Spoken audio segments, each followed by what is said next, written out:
species. Let's begin by looking at maps of cities from a few hundred years ago to the present. Look at any map of any typical American city 100 years ago. Superimpose later maps over the earlier ones. What you will clearly see is boundless growth. Cities used to be contained within a wall long ago, but not in recent times. Almost all have become boundless. Unrestrained growth is occurring. This is like compound interest in bank deposits.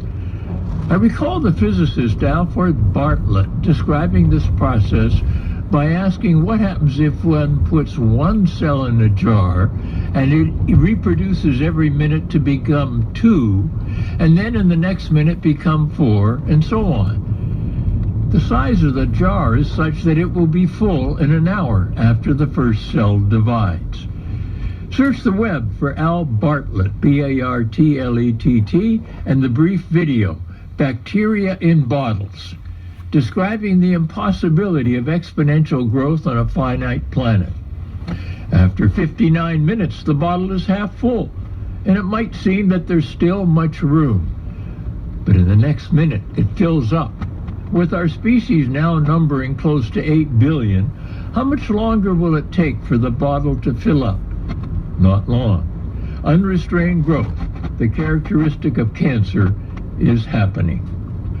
To evaluate whether we are destroying other tissues, consider natural habitats that have become paved, swamps that have been drained, terrains functioning as homes for wild animals and other creatures that have been destroyed, concrete structures placed on top of fertile soil, and so on. Especially important regarding our COVIDian era is the intense deforestation that has been rampaging around the world. We clear forests and replace them with various human-made structures large enough to be visible from space. Recall Joni Mitchell's refrain, "They pay paradise and put up a parking lot." Distant metastasis is represented by various suburbs and exurbs around the main urban malignancy. These satellite cancers get the organism to construct blood vessels or roads to feed them. These highways allow the cancer to get nourishment, the stuff we buy and consume, and to allow the waste products we produce to be shipped elsewhere.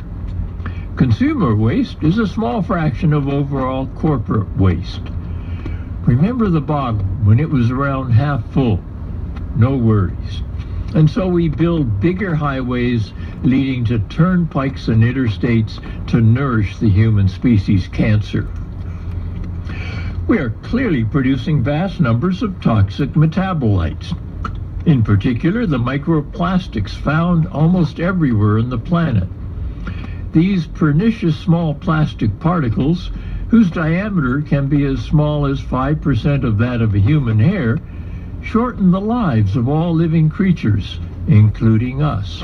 Such toxic particles and chemicals affect us very early in life.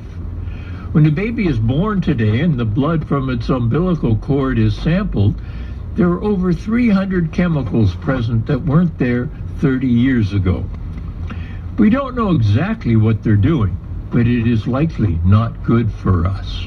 Another effect of the human species cancer is the systematic pillage of the planet. Besides the forest, oceans, and deserts mentioned before, there's phenomenal financial looting. We, the people, have allowed plundering of our wealth, of what is ours and belongs to our earth. The oil in the soil, the minerals in the ground, the gold and diamonds down under. We didn't put them there. They're a part of Gaia, our Mother Earth home. This process has recently expanded through novel economic systems we've embraced in the last half century. I refer to neoliberal economics, or neoliberalism, where the dogma became entrenched that those who have robbed, looted, and pillaged the most are the true guardians of our Gaia. The rich and powerful know how to safeguard the wealth they've stolen from the earth. They clearly must be doing something right. Why not give them everything we can, since they will use our wealth to make us better off? Sounds crazy right now, but that was the way of thinking in the early 1980s. President Reagan told us that government was the problem, not the solution. Big government needed to be reduced. The rich and powerful know best. Let's make them even richer. They will then invest their newfound wealth so jobs and prosperity will trickle down to us. Thus began trickle-down economics, which a more correct name might be gush-up, maybe trickle-down economics. We taxed rich people much less, and since the government no longer had the money to spend to help the rest of us, the welfare belt was tightened, and we had to do with even less. Forget that spending on ordinary people in the United States was already considerably lower than in other rich countries. The rest of us would have to tighten our belts even more. Admittedly, the picture I have just painted of a naive and gullible populace is an oversimplification and ignores the key role of lobbyists, campaign contributions, and backroom deals. Cancers can be very aggressive. This was an example of an extreme invasion of the tissues, the life forms of Gaia. One byproduct has been the rise in income and wealth inequality to heights never before seen. Another toxic metabolite could be the brutal police killings that caught world attention this summer. These are not new, of course. Police are necessary to protect private property rights and ensure that the rich and privileged are secure and safe.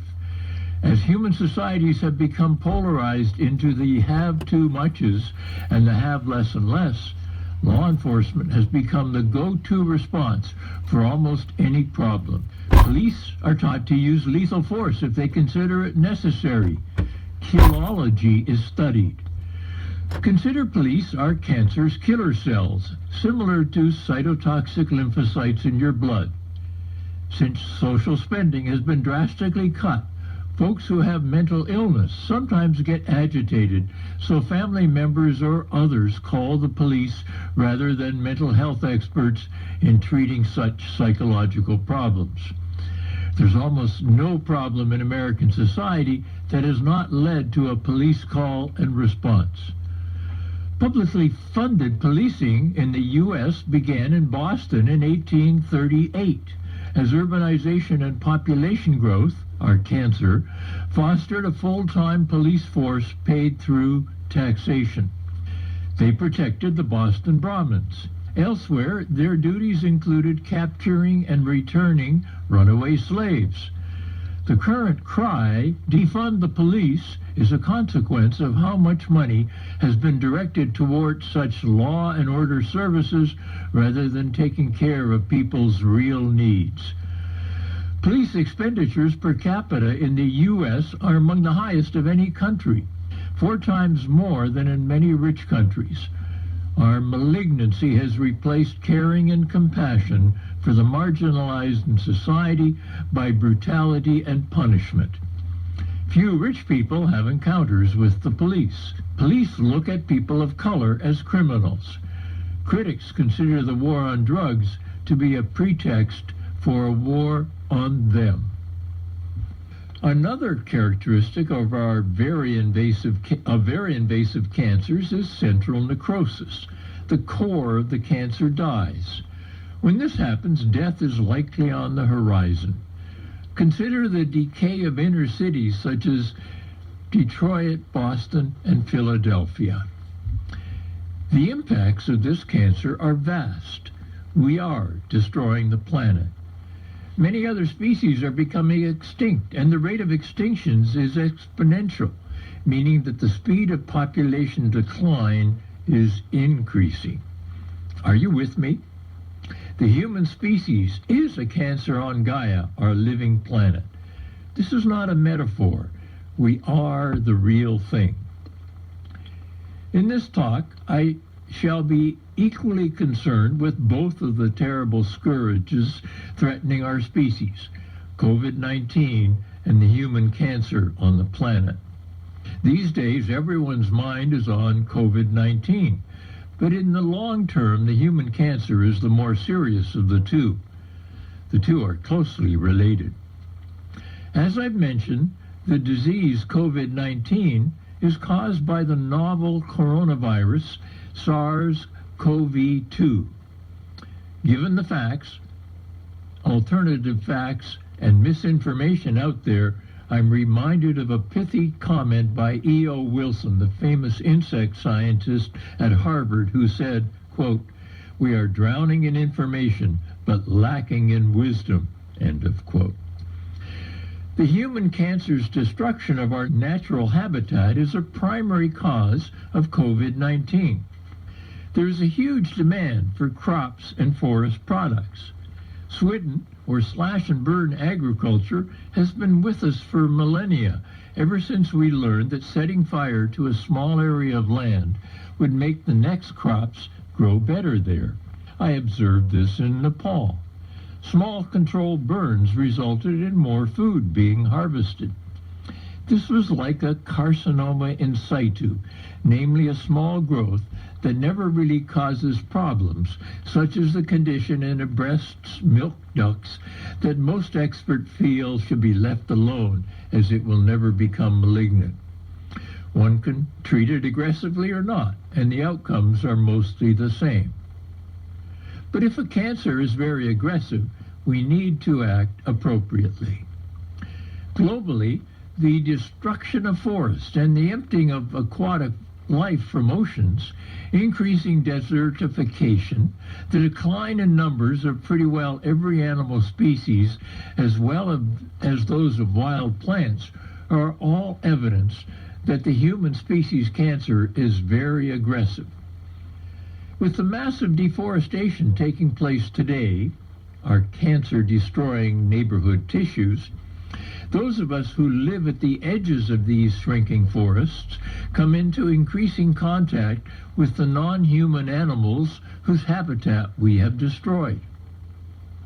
Viruses and other pathogens, germs that cause infectious diseases, can easily make the short jump to humans. Recent examples include yellow fever, equine encephalitis, and Ebola, all of which have resulted from removing forests. SARS-CoV-2 began in bats, and with deforestation in those parts of the world, we then live closer to the bats. Infected bats might be sold in wet markets, or possibly the bats infected an intermediary creature, I think this guy is starting to sound crazy. a scaly animal that is considered a delicacy in China and other parts of the world. Description. The intermediate horseshoe bat and the Sunda pangolin are then the proximate carriers of the virus. Oh, fuck you. No. We I don't buy that.